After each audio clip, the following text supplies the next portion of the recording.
ನಾನು ನಿಂತನೇ ಅಂದ್ಕೊಂಡಿದ್ದೆ ಪೂಜಾ, ಖಂಡಿತ ಆ ಭಾಗ್ಯ ಈ ದುಡ್ಡನ್ನು ವಾಪಸ್ ಕೊಟ್ಟೇ ಕೊಡ್ತಾಳೆ ಅಂತ. ಅದೇ ನಿನ್ನೆ ನಾನು ನಿನಗೆ ಇದನ್ನೇ ಹೇಳಿದ್ದು. ಭಾಗ್ಯ ದುಡ್ಡು ತಗೊಳ್ಳಿ ಅಂತ 7 ದಿವಸ ಸರ್ಕಸ್ ಪಡೆದಿಯಲ್ಲ, ಏನೇ ಆದ್ರೂ ಒಂದು ದುಡ್ಡು ತಗೊಳ್ಳೋದಿ ಅಂತ ನಾನು ಹೇಳಿದ್ದೆ ತಾನೆ. ನಾನು ಹೇಳ್ದಾಗೆ ಆಯ್ತು. ನೀನು ಒದ್ದಾಡಿ ಏನು ಪ್ರಯೋಜನ ಆಗ್ಲಿಲ್ಲ. ಇಷ್ಟೆಲ್ಲ ಒದ್ದಾಡೋ ಬದಲು ಅವಳಿಗೆ ಯಾವ್ದು ಇಷ್ಟನೋ ಅದನ್ನೇ ಕೊಟ್ಟಿದ್ದಿದ್ರೆ ಎಲ್ಲ ಮುಗಿದೋಗ್ತಿತ್ತಲ್ವಾ? ಹಾಪ್ಪ, ಅದಕ್ಕೆ ನಾನೊಂದು ಪ್ಲಾನ್ ಮಾಡಿದ್ದೀನಿ.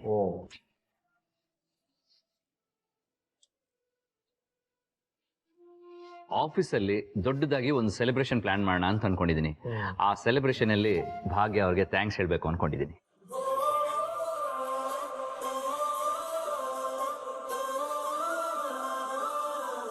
ಅತ್ತೆ, ಬ್ರೋಕ್ ಏನಾಗಿದೆ? ಯಾಕೆ ಈಗೆಲ್ಲ ಆಡ್ತಿದ್ದಾರೆ? ಅಲ್ಲ, ಇದೆಲ್ಲ ಬೇಕಾ? ಕೊಟ್ಟಿರೋ ದುಡ್ಡನ್ನ ಚಾರಿಟಿಗೆ ಹಾಕ್ಬಿಟ್ಟು ಸುಮ್ಮನಿರೋ ಬದಲು ಇದೆಲ್ಲ ಬಿಲ್ಡಪ್ ಬೇರೆ. ಅಲ್ಲ, ನಮ್ಮ ದುಡ್ಡು ನಮಗೆ ಕೊಟ್ಟಿರೋದಕ್ಕೆ ಈ ಶೋಕಿ ಬೇರೆನಾ? ಯಾದಿ ಬರ್ತಾ ಬರ್ತಾ ನಮ್ಮ ಕೈ ಮೀರಿ ಹೋಗ್ತಾ ಇದ್ದಾನೆ. ಅವನು ಏನು ಯೋಚನೆ ಮಾಡ್ತಿದ್ದಾನೆ ಅಂತಾನೆ ಅರ್ಥ ಆಗ್ತಾ ಇಲ್ಲ. ಏನು ಮಾಡಿದ್ರು ನಮ್ಮ ಮಾತೆ ಕೇಳ್ತಿಲ್ಲ. ಹೇಗಾದ್ರೂ ಮಾಡಿ ಅವನು ನಮ್ಮ ರೂಟಿಗೆ ತರಲೇಬೇಕು. ಹೇಗಿದೆ ಪ್ಲಾನು? ಅಪ್ಪ, ನಾಳೆ ಇವೆಂಟ್ನ ಮಾಡೋದಕ್ಕೆ ನಿಮ್ಮ ಒಪ್ಪಿಗೆ ಇದೆ ತಾನೆ? ಖಂಡಿತವಾಗ್ಲೂ ಒಪ್ಪಿಗೆ ಇದೆ ಕಣೋ. ಒಳ್ಳೆ ನಿರ್ಧಾರನೇ ತಗೊಂಡಿದ್ಯಾ. ನಾಳೆನೆ ಟ್ರಸ್ಟ್ ಮೆಂಬರ್ಸ್ನೆಲ್ಲ ಬರೋದಕ್ಕೆ ಹೇಳು. ಅದೇನು ವ್ಯವಸ್ಥೆ ಮಾಡಬೇಕು ಅದನ್ನೆಲ್ಲ ಪಾಂಡು ಹೇಳ್ಬಿಟ್ಟು ಮಾಡು. ಯಾವುದಕ್ಕೂ ಕಡಿಮೆ ಆಗಬಾರ್ದು. ಈವೆಂಟು ಫಸ್ಟ್ ಕ್ಲಾಸ್ ಆಗಿ ಆಗ್ಬೇಕು. ಹಾಪ್ಪ, ಖಂಡಿತವಾಗ್ಲು ಎಲ್ಲ ಚೆನ್ನಾಗಿ ನೋಡ್ಕೋತೀನಿ. ಅವನೇನಾದ್ರು ಸಹಾಯ ಬೇಕಾದ್ರೆ ನಾನು ಕೇಳು. ಕನ್ನಿಕಾ, ಮೀನಾಕ್ಷಿ, ಆ ಹೋಟೆಲ್ದು ಏನೋ ಒಂದು ಫೈಲ್ದು ಮಾತಾಡ್ಬೇಕು ಅಂದ್ರಲ್ಲ, ರೂಮಲ್ಲಿ ಇರ್ತೀನಿ, ತಗೊಂಬನ್ನಿ.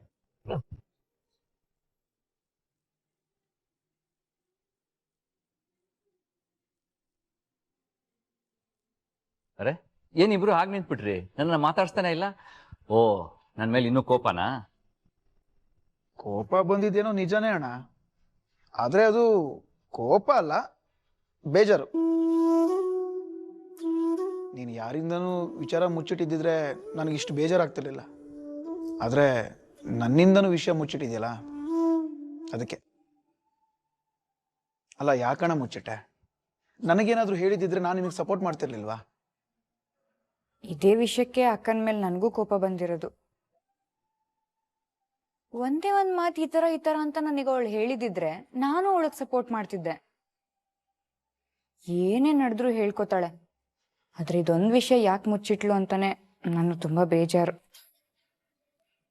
ಪೂಜಾ, ಈ ವಿಷಯದಲ್ಲಿ ಭಾಗ್ಯ ಅವ್ರ ಮೇಲೆ ಕೋಪ ಮಾಡ್ಕೊಂಡು ಏನೂ ಯೂಸ್ ಇಲ್ಲ. ನಿಜ ಹೇಳಬೇಕು ಅಂತಂದ್ರೆ ನಾನೇ ಭಾಗ್ಯ ಅವ್ರಿಗೆ ಹೇಳಿದ್ದೆ ಈ ವಿಷಯನ ಯಾರ ಹತ್ರನೂ ಹೇಳಬೇಡಿ ಅಂತ. ಅದಕ್ಕೆ ಅವರು ನಿನ್ನಿಂದ ಈ ವಿಷಯನ ಮುಚ್ಚಿಟ್ಟಿದ್ದಾರೆ. ಅಷ್ಟಕ್ಕೂ ಅವ್ರೇನು ಚಾಲೆಂಜ್ ಮಾಡಿ ಅಂತ ಹೇಳಿರ್ಲಿಲ್ಲ, ನಾನೇ ಪಟ್ಟು ಹಿಡಿದು ಚಾಲೆಂಜ್ ಮಾಡಿದ್ದು. ಅಣ್ಣ, ಅವತ್ತು ಸಡನ್ ಆಗಿ ನಾನು, ಪೂಜಾ, ಕನ್ನಿಕಾ ಭಾಗ್ಯ ಅವ್ರ ಮನೆಗೆ ಬಂದಾಗ ನೀನಲ್ಲಿ ಇರ್ಲಿಲ್ವಲ್ಲ? ಏನು, ನಾನು ಅಲ್ಲಿ ಇರ್ಲಿಲ್ವಾ? ಯಾಕೆ ನಗ್ತಿದ್ಯಾ?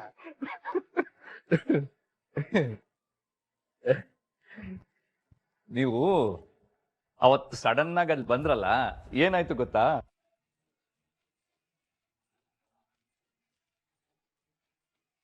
ಅತ್ತೆ, ಪೂಜಾ ಮತ್ತೆ ಕಿಶನ್ ಬಂದಿದ್ದಾರೆ.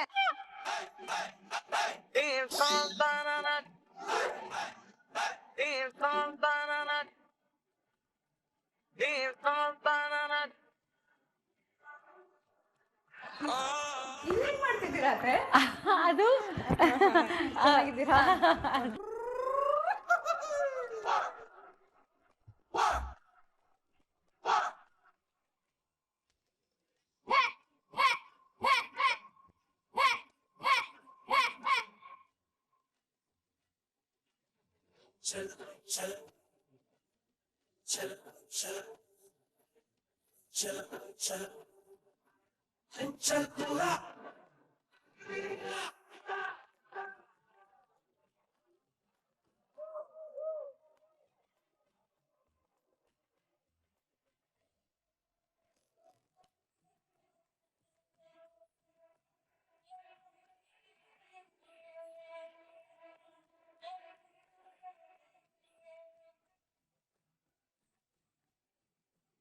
ಏನಣ್ಣ ಅವಸ್ಥೆ ನಿಂದು? ಇವತ್ತೇನೋ ನಗ್ತಾ ಹೇಳ್ತಾ ಇದ್ದೀನಿ ಕಿಶನ್. ಆವತ್ತು ಎಷ್ಟು ಭಯ ಆಗಿತ್ತು ಗೊತ್ತಾ ನನಗೆ. ಹೊರಗಡೆ ಹೋಗುವಷ್ಟರಲ್ಲಿ ಸಾಕಾಗೋಗಿತ್ತು ನನಗೆ. ಅಲ್ಲ ಬಾಬಾ, ಇಷ್ಟೊಂದೆಲ್ಲ ಸರ್ಕಸ್ ಮಾಡಿದ್ರ ನೀವು? ನೋಡು, ನೀನು ಒಂದಿನದ ಬಗ್ಗೆ ಹೇಳ್ತಾ ಇದೀಯಾ, ಅಲ್ಲಿ 7 ದಿನನೂ ಸರ್ಕಸ್ಸೋ ಸರ್ಕಸ್. ಹೌದಾ? ಏನೇನಾಯ್ತು 7 ದಿನ?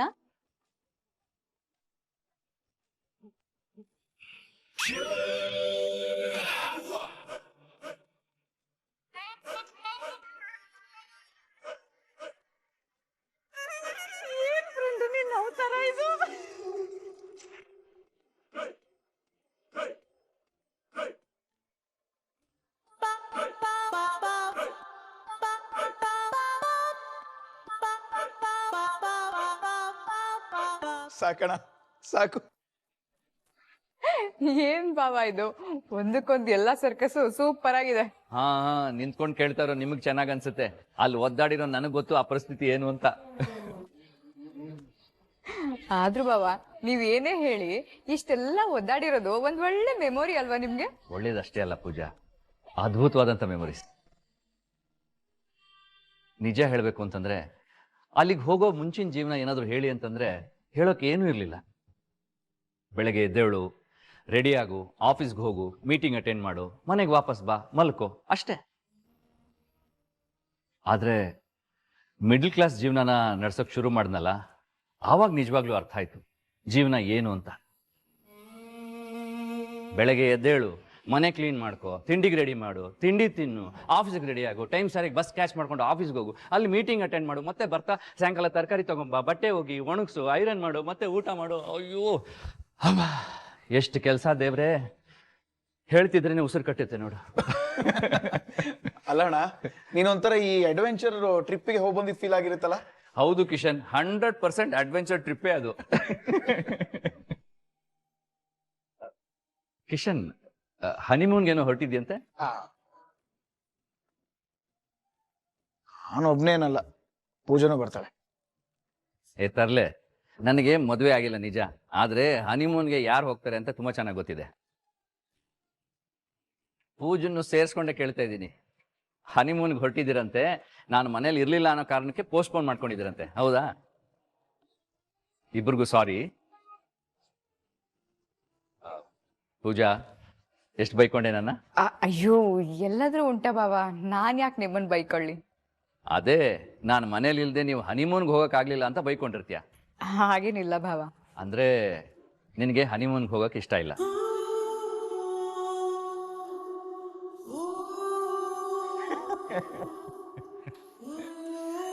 ನಾಚಿಕೆ ನೋಡು ಕಿಶನ್. ಕಿಶನ್, ನೀನು ಹನಿಮೂನ್ಗೆ ಎಲ್ಲಿಗೆ ಹೋಗ್ಬೇಕು ಅಂತ ಪ್ಲಾನ್ ಮಾಡಿ ಹೇಳು, ಏನೇ ಹೆಲ್ಪ್ ಬೇಕಿದ್ರು ನನ್ನ ಕೇಳು. ಓ, thank you bro, thank you so much.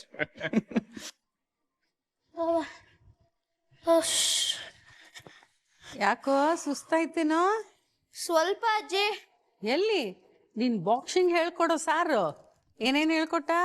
ಏನ್ ಹೇಳ್ಕೊಟ್ರು ಒಂದು ಅರ್ಥ ಆಗಲ್ಲ ಅಜ್ಜಿ. ಅರ್ಥ ಆಗ್ಲಿಲ್ವಾ? ಸುಮ್ನೆ ಏನೇನೋ ಹೇಳ್ಬೇಡ ನೀನು. ಹೌದಾ? ಆಗಿದ್ರೆ ಇವಾಗ ನೋಡಿ 2 ಮೂಮೆಂಟ್ ತೋರಿಸ್ತೀನಿ ನಿಮ್ಗೆ. ಇವಾಗ ನೋಡಿ, ಓಕೆನಾ?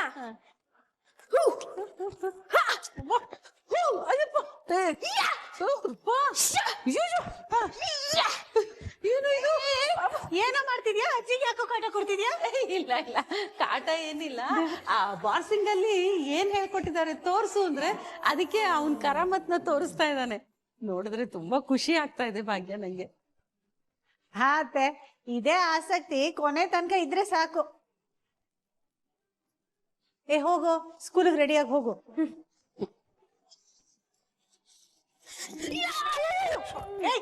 ತಲೆರಟೆ. ಭಾಗ್ಯ, ನೀನ್ ಇನ್ನೂ ತಯಾರಾಗಿಲ್ಲೇನೆ? ತಯಾರಾಗದ? ಎಲ್ಲಿಗತ್ತೆ? ಇವತ್ ಆದಿ ಆಫೀಸಲ್ಲಿ ಅದೇನೋ ಕಾರ್ಯಕ್ರಮ ಇದೆ, ಹೋಗ್ಬೇಕು ಅಂತ ಹೇಳಿದ್ನಲ್ಲ. ಅದಾ, ಅದು ನಾನು ಅಲ್ಲಿಗೆ ಹೋಗೋದ್ ಬೇಡ ಅನ್ಕೊಂಡೆ ಅತ್ತೆ. ಹೋಗೋದ್ ಬೇಡ್ವಾ?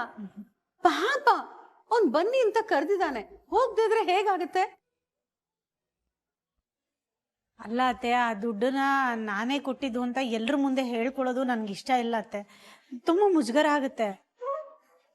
ಅಷ್ಟಕ್ಕೂ ಆ ದುಡ್ಡು ನಾನೇನ್ ಕಷ್ಟಪಟ್ಟು ದುಡ್ದಿರೋ ದುಡ್ಡಲ್ಲ ತಾನೆ, ಅವರೇ ನನ್ನ ಉಡುಗೊರೆ ಹಾಕಿ ಕೊಟ್ಟಿರೋದು. ಹಾಗಾಗಿ ನಾನು ಅಲ್ಲಿಗೆ ಹೋಗಿ ನಾನೇ ಈ ದುಡ್ಡನ್ನ ದಾನ ಕೊಡ್ತಾ ಇದ್ದೀನಿ ಅಂತ ಎಲ್ರ ಮುಂದೆ ಕೊಡೋದು ಚೆನ್ನಾಗಿರಲ್ಲ ಅಂತ ಅನ್ಸುತ್ತತ್ತೆ. ಅದನ್ನ ಹೇಳ್ಬೇಡ ಅಂತ ಹೇಳಿದ್ರಾಯ್ತು. ಹಾಗಂತ ನೀನ್ ಕಾರ್ಯಕ್ರಮಕ್ಕೆ ಹೋಗದೆ ಇದ್ರೆ ತಪ್ಪಾಗತ್ತೆ ಭಾಗ್ಯ. ನಿನಗೆ ಗೊತ್ತು, ಅವತ್ತು ನಾ ಮಾತು ಕೊಟ್ಟಿದ್ದೀನಿ ನಿನ್ನನ್ನು ಕಳಿಸ್ಕೊಡ್ತೀನಿ ಅಂತ. ಅಯ್ಯೋ ಹಾಗೆಲ್ಲ ಏನೂ ಇಲ್ಲ ಅತ್ತೆ, ಆಮೇಲೆ ಹೇಳಿದ್ರಾಯ್ತು ಬಿಡಿ. ಹಾಗೆಲ್ಲ ಆಗಲ್ಲ ಭಾಗ್ಯ, ನೀನ್ ಹೋಗ್ಬೇಕಂದ್ರೆ ಹೋಗ್ಬೇಕಷ್ಟೇ. ಇಲ್ಲ ಅತ್ತೆ, ನಾನು ಹೋಗೋದು ಯಾಕೋ ಸರಿ ಕಾಣಿಸ್ತಿಲ್ಲ ನನಗೆ. ದಯವಿಟ್ಟು ನನಗೆ ಒತ್ತಾಯ ಮಾಡಬೇಡಿ ಅತ್ತೆ. ನೀನ್ ಹೋಗೋ ತರ ಹೇಗ್ ಮಾಡ್ಬೇಕು ಅಂತ ನನಗೆ ಚೆನ್ನಾಗಿ ಗೊತ್ತಿದೆ. ಅತ್ತೆ ಏನ್ ಮಾಡ್ತಿದ್ದೀರಿ?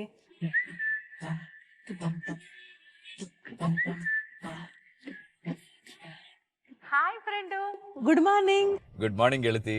ಎಲ್ಲಿದೀಯಾ ಫ್ರೆಂಡು? ತನ್ಮಯ್ನ ಡ್ರಾಪ್ ಮಾಡಿ ಮನೆಗೆ ಹೋಗ್ತಾ ಇದ್ದೀನಿ. ನೀನ್ ಇಲ್ಲಿಗೆ ಬಂದು ಹೋಗ್ಬೇಕು ತಾನೆ? ಇಲ್ಲ ಇಲ್ಲ, ಇವೆಂಟ್ ಬೇರೆ ಇದೆಯಲ್ಲ, ಅದಕ್ಕಿನ್ನೂ ರೆಡಿ ಆಗಿಲ್ಲ, ಬೇಗ ಹೋಗ್ಬೇಕು. ಅದ್ರ ಬಗ್ಗೆನೇ ಮಾತಾಡ್ಬೇಕಿತ್ತು, ಅದಕ್ಕೆ ಬರ್ಬೇಕಿತ್ತು ಅಂತ ಹೇಳಿದ್ದು. ಏನಾಯ್ತು ಗೆಳತಿ? ಅದೇ ಹೇಳಿ ಗೆಳತಿ, ಏನಾಯ್ತು? ಅದು ಅದೇ ಭಾಗ್ಯ ಅಲ್ಲಿಗೆ ಬರಲ್ಲ ಅಂತ ಹೇಳ್ತಿದ್ದಾಳೆ. ವಾಟ್? ಬರಲ್ಲ ಅಂತನಾ? ಯಾಕೆ? ಅದೇನೋ ದುಡ್ಡು ಅವಳು ದಾನ ಮಾಡ್ತಿದ್ದಾಳೆ ಅಂತ 4 ಜನದ ಮುಂದೆ ಹೇಳ್ಕೊಳ್ಳೋದು ಅವಳಿಗೆ ಇಷ್ಟ ಆಗಲ್ವಂತೆ. ಅಷ್ಟಕ್ಕೂ ನಾನ್ ಕಷ್ಟಪಟ್ಟು ದುಡ್ದಿರೋ ದುಡ್ಡು ಅಲ್ಲ ಅದು, ಉಡುಗೊರೆಯಾಗಿ ಸಿಕ್ಕಿರೋದಲ್ವಾ ಅಂತ ಏನೇನೋ ಸಬೂಬ್ ಹೇಳ್ತಿದ್ದಾಳೆ. ಗೆಳತಿ, ಫೋನ್ನ ಸ್ಪೀಕರ್ ಎಲ್ಲ ಹಾಕ್ತೀರಾ? ಸ್ಪೀಕರ್ ಅಲ್ಲೇ ಇದೆಯಾ, ಮಾತಾಡು. ಏನ್ ಭಾಗ್ಯ ಹೀಗೆಲ್ಲ ಹೇಳಿದ್ರ? ಅಷ್ಟೆಲ್ಲ ಮನಸಾರೆ ನಿಮ್ಗೆ ಗೌರವ ಕೊಟ್ಟು ಕರೆದ ಮೇಲೂ ನೀವು ಬರಲ್ಲ ಅಂತ ಹೇಳ್ತಾ ಇದೀರಂತಲ್ಲ, ಏನ್ ಹೇಳೋಣ ನಿಮ್ಗೆ? ಅಯ್ಯೋ ಆದೇವ್ರೆ, ನೀವು ತಪ್ಪು ತಿಳ್ಕೊಬೇಡಿ. ನಾನು ಹೀಗೆ ಸುಮ್ಮನೆ ಅತ್ತೆ ಹತ್ರ ತಮಾಷೆ ಮಾಡ್ತಿದ್ದೆ ಅಷ್ಟೇ. ನಾನು ಬರ್ತೀನಿ, ಖಂಡಿತ ಬರ್ತೀನಿ. ನೋಡಿ, 11 ಗಂಟೆಗೆ ನೀವು ಇವೆಂಟಿಗೆ ಬರ್ತೀರಾ, ನಮ್ಮನ್ನ ಜಾಯಿನ್ ಆಗ್ತೀರಾ. ಒಂದ್ ವೇಳೆ ಬರ್ಲಿಲ್ಲ ಅಂತ ಇಟ್ಕೊಳ್ಳಿ, 12 ಗಂಟೆಗೆ ಇವೆಂಟಿಗೆ ಯಾರೆಲ್ಲ ಬರ್ತಾರಲ್ಲ ಅವ್ರೆಲ್ರನ್ನೂ ಕರ್ಕೊಂಡು ನಿಮ್ ಮನೆ ಮುಂದೆ ನಿಂತಿರ್ತೀನಿ.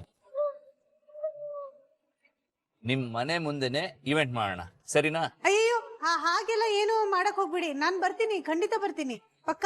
That's good. ಗೆಳತಿ, ಮತ್ತೆ ಏನಾದ್ರು ಬರಲ್ಲ ಅಂತ ಹೇಳಿದ್ರೆ ನನಗೆ ಫೋನ್ ಮಾಡಿ, ಸರಿನಾ? ಹಾ ಫ್ರೆಂಡ್, ಖಂಡಿತ ಮಾಡ್ತೀನಿ.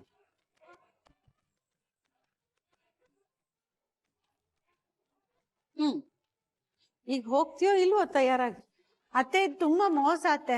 ನೀವ್ ಯಾಕೆ ಅವ್ರಿಗೆ ಫೋನ್ ಮಾಡಕ್ ಹೋದ್ರಿ ಈಗ? ಇನ್ನೇನ್ ಮಾಡ್ಲಿ, ನಾ ಹೇಳಿದ ತಕ್ಷಣ ನೀ ಕೇಳಲಿಲ್ವೇ? ಅಲ್ಲ ಅತ್ತೆ, ಅರ್ಥ ಮಾಡ್ಕೊಳ್ಳಿ, ಅಲ್ಲಿ ಹೋಗೋದು ಸರಿ ಆಗಲ್ಲ ಅತ್ತೆ. ಸರಿ ಹೋಗಲ್ಲ ಅಂದ್ರೆ ಹೋಗ್ಬೇಡ ಬಿಡು. ಗೊತ್ತಲ್ಲ ನೀ ಹೋಗ್ದಿದ್ರೆ ಆದಿ ಏನ್ ಮಾಡ್ತಾನೆ ಅಂತ. ಈಗ ತಾನೇ ಹೇಳಿದ್ನಲ್ಲ, ಎಲ್ಲಾರು ಮನೆ ಮುಂದೆ ಬರ್ತಾರೆ. ಅಯ್ಯೋ ಬೇಡ ಬೇಡ, ಹಾಗೆಲ್ಲ ಆಗೋದ್ ಬೇಡ. ಹೋಗ್ತೀನಂತೆ, ಹೋಗ್ತೀನಿ. ಹಾಗಿದ್ರೆ ಬೇಗ ತಯಾರಾಗ ಬಾ, ಹೋಗು. ಸರಿ ಅತ್ತೆ, ನಾನು ತಯಾರಾಗ್ತೀನಿ. ನೀವು? ನಾನು ಯಾಕೆ ಬರ್ಲಿ? ನಾನಾ? ಖಂಡಿತ ಬರಲ್ಲ.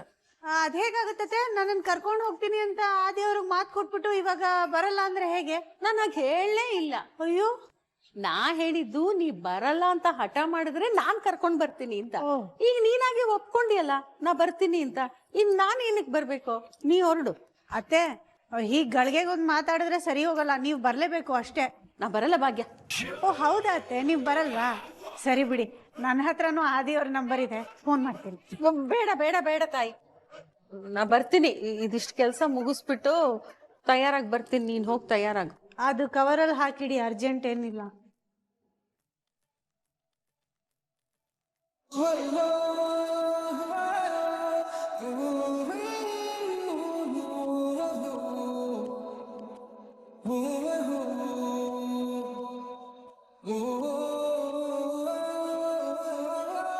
ಹಲೋ ಎವ್ರಿಬಡಿ, ಇವೆಂಟ್ ಇನ್ ಸ್ವಲ್ಪ ಹೊತ್ತಲ್ಲಿ ಶುರು ಆಗುತ್ತೆ. Please be seated.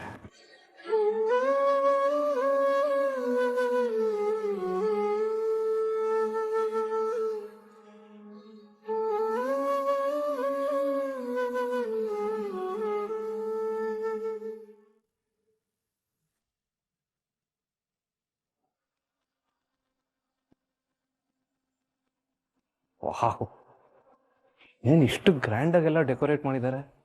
ಏನೋ ದೊಡ್ಡ ಫಂಕ್ಷನ್ ಇರಬೇಕು.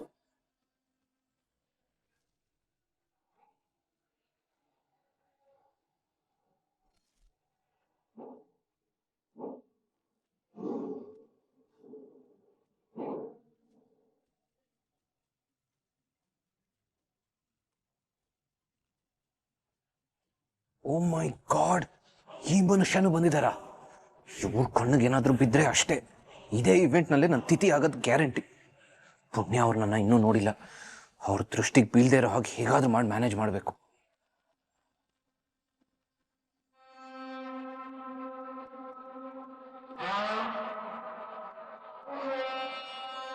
ಇಡೀ ಕಾಮತ್ ಫ್ಯಾಮಿಲಿನೇ ಬಂದಿದೆ, ದೊಡ್ಡವರೆಲ್ಲರೂ ಇದ್ದಾರೆ.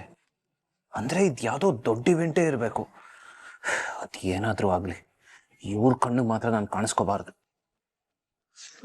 ನಾನಲ್ಲ ಬ್ರದರ್ ಏನಾಯ್ತು? ಅಯ್ಯೋ ಏನಿಲ್ಲ ಬ್ರದರ್, ಅದು ಸಡನ್ ಬಂದ್ಬಿಟ್ಟು ಕೈ ಇಟ್ರಲ್ಲ, ಗಾಬರಿ ಆಗ್ಬಿಟ್ಟೆ. ಹೌದಾ, ಸಾರಿ. ಇವೆಂಟ್ ಎಲ್ಲ ರೆಡಿ ಇದೆ ಬ್ರದರ್. ಚೀಫ್ ಗೆಸ್ಟ್ಗೋಸ್ಕರ ಕಾಯ್ತಾ ಇದೀವಿ. ಅವ್ರು ಬಂದ ತಕ್ಷಣನೇ ಇವೆಂಟ್ ಶುರು ಮಾಡ್ತೀವಿ. ಪರವಾಗಿಲ್ಲ ಬ್ರದರ್, ವೇಟ್ ಮಾಡೋಣ, ಅದಕ್ಕೇನಂತೆ. ಯಾರು ಬ್ರದರ್ ಸ್ಪೆಷಲ್ ಗೆಸ್ಟು? ಯಾರೋ ತುಂಬಾ ಸ್ಪೆಷಲ್ ಆಗಿರೋರೇ ಬರ್ತಿದ್ದಾರೆ ಅಂತ ಅನ್ಸ್ತಿದೆ. ಈ ಸ್ಪೆಷಲ್ ಆಗಿರೋರೆಲ್ಲ ಒಂಥರ ಲೇಟ್ ಆಗೇ ಅಲ್ವಾ ಬರೋದು? ಯಾರು ಬ್ರದರ್, VIP ನ ಯಾರು ಬರ್ತಿದ್ದಾರೆ?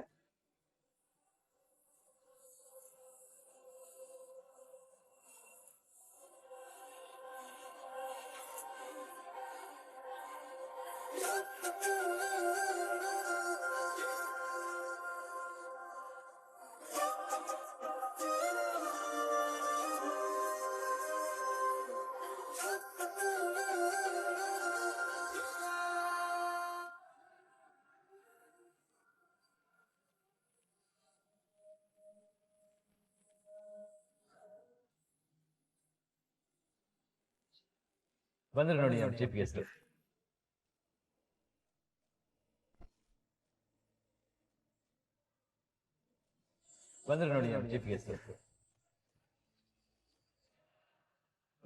ಜಸ್ಟ್ ಮಿನಿಟ್, ಬಂದೆ. Excuse me.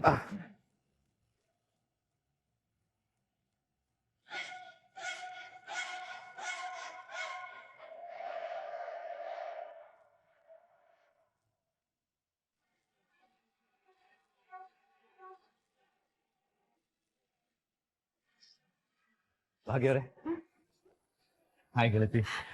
ಇವೆಂಟ್ ಇನ್ನೇನು ಶುರು ಆಗುತ್ತೆ, ಬನ್ನಿ ಕೂತ್ಕೊಳ್ಳಿ. ಆದಿ ಬ್ರದರ್ ಹೇಳಿದ ಸ್ಪೆಷಲ್ ಗೆಸ್ಟ್ ಭಾಗ್ಯನಾ? ಛೇ, ಯಾಕೆ ಸಂಭ್ರಮಕ್ಕೆ ಇವಳನ್ನ ಇಲ್ಲಿಗೆ ಕರ್ಸಿದ್ರು? ಮೊದಲೇ ಗೊತ್ತಿದ್ದಿದ್ರೆ ಈ ಕಡೆ ತಲೆನೂ ಹಾಕ್ತಿರ್ಲಿಲ್ಲ ನಾನು.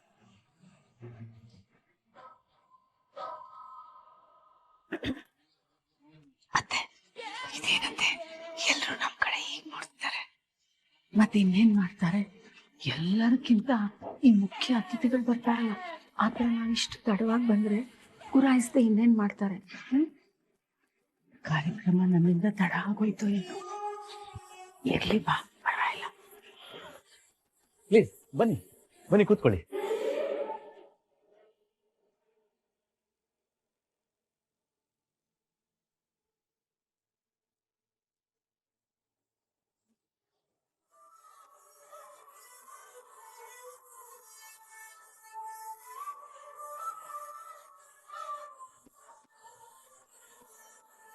ನಮಸ್ಕಾರ ಮಾವ.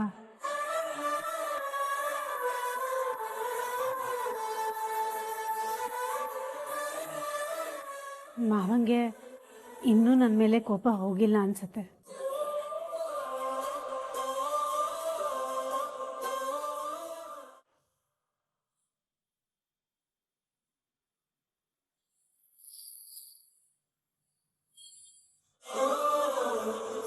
ಎಲ್ರಿಗೂ ನಮಸ್ಕಾರ. Ladies and gentlemen, good morning. ನೀವೆಲ್ರಿಗೂ ಕಾಮತ್ ಬಿಸ್ನೆಸ್ ವೆಂಚರ್ಸ್ ಗ್ರೂಪ್ ಕಡೆಯಿಂದ, ತೊಟ್ಟಿಲು ಚಾರಿಟಬಲ್ ಟ್ರಸ್ಟ್ ಕಡೆಯಿಂದ ಸುಸ್ವಾಗತ.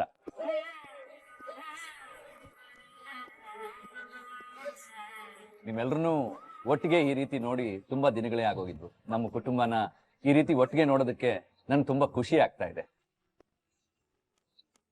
ನಮ್ಮೆಲ್ಲರನ್ನೂ ಇವತ್ತು ಸೇರಿಸಿರೋದು ಇವತ್ತಿನ ನಮ್ಮ ಸ್ಪೆಷಲ್ ಗೆಸ್ಟ್.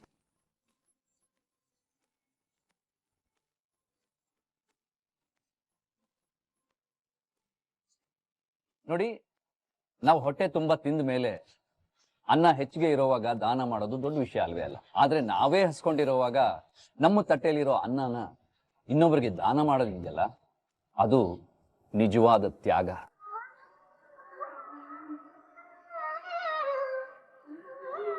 ಅಂಥ ಮಹತ್ತರವಾದ ಕಥೆಗಳನ್ನ ಪುರಾಣಗಳಲ್ಲಿ ಕೇಳಿದೀವಿ. ಈ ಕಾಲದಲ್ಲಿ ಅಂಥವ್ರೆಲ್ಲ ಎಲ್ಲಿದ್ದಾರೆ ಅಂತ ನಮಗ್ ನಾವೇ ಅಂದ್ಕೊಂಡ್ಬಿಟ್ಟಿದೀವಿ.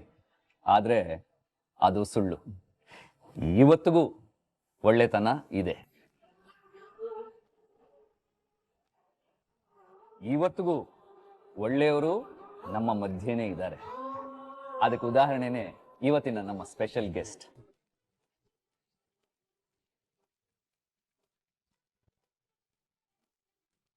ತೊಟ್ಟಿಲು ಚಾರಿಟಬಲ್ ಟ್ರಸ್ಟ್ಗೆ ₹1 ಡೊನೇಟ್ ಮಾಡಿದವ್ರನ್ನು ಕೂಡ ನಾವು ಗೌರವದಿಂದ ನೋಡ್ತೀವಿ. ಅವ್ರನ್ನ ಕರೆದು ಥ್ಯಾಂಕ್ಸ್ ಹೇಳ್ತೀವಿ. ಅದು ಕಾಮತ್ ಗ್ರೂಪ್ನ ಸಂಸ್ಕೃತಿ.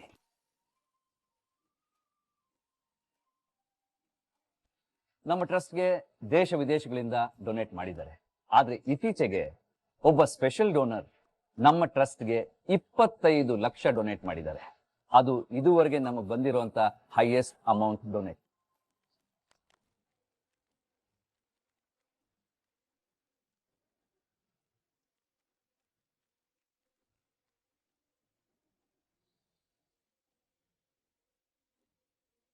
ಸ್ನೇಹಿತರೆ, ಇನ್ನು ನಿಮ್ಮನ್ನ ಕಾಯಿಸಲ್ಲ. ಆ ಸ್ಪೆಷಲ್ ಗೆಸ್ಟ್ ಬೇರೆ ಯಾರು ಅಲ್ಲ, ನಮ್ಮ ಭಾಗ್ಯ.